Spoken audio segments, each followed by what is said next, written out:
Bonjour tout le monde, j'espère que ça va pour vous en ce dimanche matin.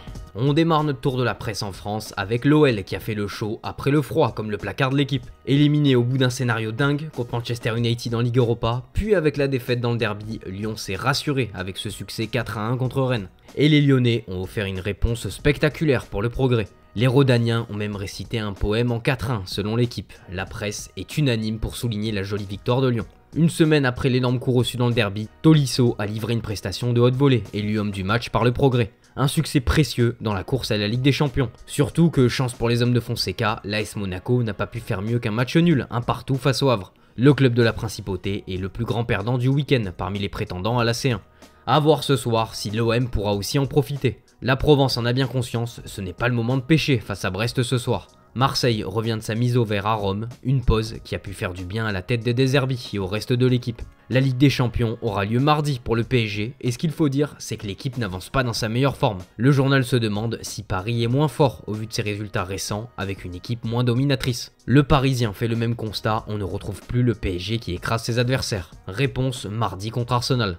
Direction l'Angleterre avec ce qui pourrait être un jour historique pour Arne Slot et Liverpool. En cas de victoire ou de nul face à Tottenham, les Reds seront officiellement champions de Premier League. Avant le dénouement, la presse britannique salue Arne Slot et le board de Liverpool qui ont réussi là où Arsenal et Manchester United ont échoué, à savoir remplacer son entraîneur de légende. Après Wenger et Alex Ferguson, les deux clubs ont connu une période plus creuse, pas Liverpool. Slot va rentrer dans le cercle fermé des coachs à avoir soulevé le titre lors de leur première saison.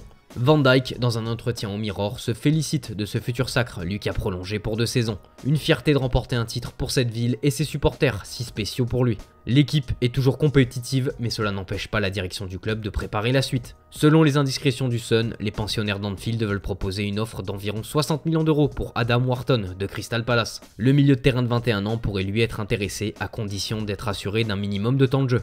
Avec encore 4 ans de contrat, Palace pourrait faire monter les enchères. Justement, en parlant de Crystal Palace, le club a livré une super prestation pour revenir à bout 3-0 d'Aston Villa, synonyme de qualification en finale de FA Cup. Merci Mateta qui depuis son choc impressionnant marche sur l'eau. Fin de saison difficile pour Aston Villa, détaché de la course à la C1 et éliminé de la coupe. La faute au choix d'Unai Emery, selon le Daily Express. A voir maintenant qui de City ou Nottingham Forest les rejoindra en finale. En première ligue, belle opération pour Chelsea et Newcastle, tous deux vainqueurs hier. Allez les gars, on passe au match le plus intéressant d'hier, la finale de Coupe du Roi entre le Barça et le Real Madrid. On a eu droit à un match assez dingue, on est passé par toutes les émotions, du beau jeu, du drame, des polémiques, bref, un bon classico. Au final, c'est une victoire 3-2 de Barcelone après prolongation. Une victoire pour le football, selon As. Le journal reconnaît que la première période était à sens unique. Le Barça était bien au-dessus, mais n'a pas su faire le break et est rentré seulement 1-0 à la mi-temps sur une frappe de folie signée Pedri. Mais au retour des vestiaires, la dynamique s'est inversée. Avec les changements d'Ancelotti, dont les rentrées de Modric, Güler et Mbappé, le match a basculé. Et le Français, qui n'a pas démarré titulaire car il n'avait pas 90 minutes dans les jambes selon le Mister, a égalisé sur le premier coup franc direct de sa carrière. Tchouaméni a même donné l'avantage de la tête sur corner. Mais finalement, le Pichichi du Barça sur la compétition, Ferran Torres a égalisé de partout. Flick avait une confiance aveugle en lui en l'absence de Lewandowski et il lui a bien rendu. 6 buts au total dans la compétition, marquant chaque fois qu'il était aligné. Et enfin en prolongation, c'est le héros de la soirée, monsieur Jules Koundé qui a délivré les siens d'une lourde frappe de loin. La presse salue son courage et plus globalement sa saison, joueur le plus utilisé par Flick qui a enchaîné plus de 100 matchs d'affilée. Il a marqué de lettres d'or sa légende pour Marca. Bravo à Hansi Flick aussi pour Mundo Deportivo, l'homme aux 7 finales jouées, 7 gagnées dans sa carrière, dont la deuxième avec le Barça. Lamine Yamal, double passeur, avait annoncé la couleur en avant-match et a assumé. Il savait que cette équipe était capable de le faire, il n'a jamais douté comme il l'a avoué en après-match.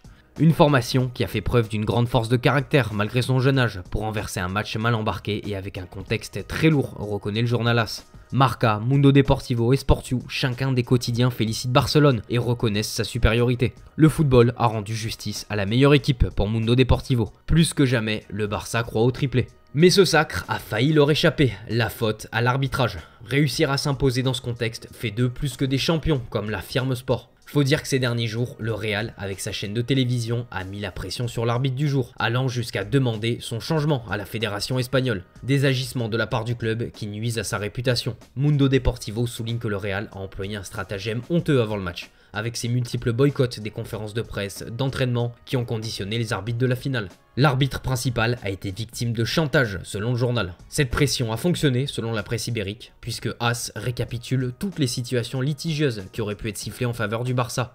Et il y en a pas mal, à commencer par la possible main de Valverde en taclant. Il y a aussi le penalty non sifflé sur l'accrochage de Ceballos sur Cubarsí. En fin de match, le penalty sur Ferran Torres pour une balayette de Rudiger. Et le rouge qu'aurait dû recevoir Tchouaméni pour une charge violente sur Dani Olmo. Mais le plus choquant dans cette rencontre, c'est le comportement honteux des joueurs du Real avec leur charge contre l'arbitre au bout de la prolongation. On a vu un Rudiger complètement hystérique qui a carrément lancé un glaçon sur l'arbitre avant d'essayer de lancer le pack entier. Puis l'Allemand a foncé vers l'arbitre avant d'être retenu de justesse par plusieurs Madrilènes. Lucas Vazquez, Bellingham et lui ont tous les trois écopé d'un carton rouge pour leur attitude menaçante. Le défenseur madrilène risque une peine allant de 4 à 12 matchs de suspension. Et tout indique que la sanction s'approchera plus des 12 rencontres que des 4, notamment en vue de l'animosité montrée par l'Allemand, hors de lui sur cette séquence. Même Dani Carvajal, blessé, a été filmé en train d'insulter l'arbitre. Sale merde, fils de bref, la totale. Rudiger sera suspendu pour le Classico de la semaine prochaine. Voilà pour cette finale de Coupe du Roi, on termine notre tour en Italie, d'abord avec la Gazzetta qui souligne que la bataille pour le Scudetto entre Naples et l'Inter fait rage. Le Napoli reçoit le Torino tout à l'heure et les Nerazzurri, eux, la Roma. Un petit mot également en Allemagne sur le Bayern Munich. Avec cette victoire 3-0 contre Mayence, les hommes de compagnie sont à une victoire d'être champions de Bundesliga. Thomas Müller a fêté sa 500e cape en Bundesliga, un record. C'est tout pour aujourd'hui les amis, merci pour votre fidélité, bon dimanche et à demain sur Foot Mercato. Ciao ciao.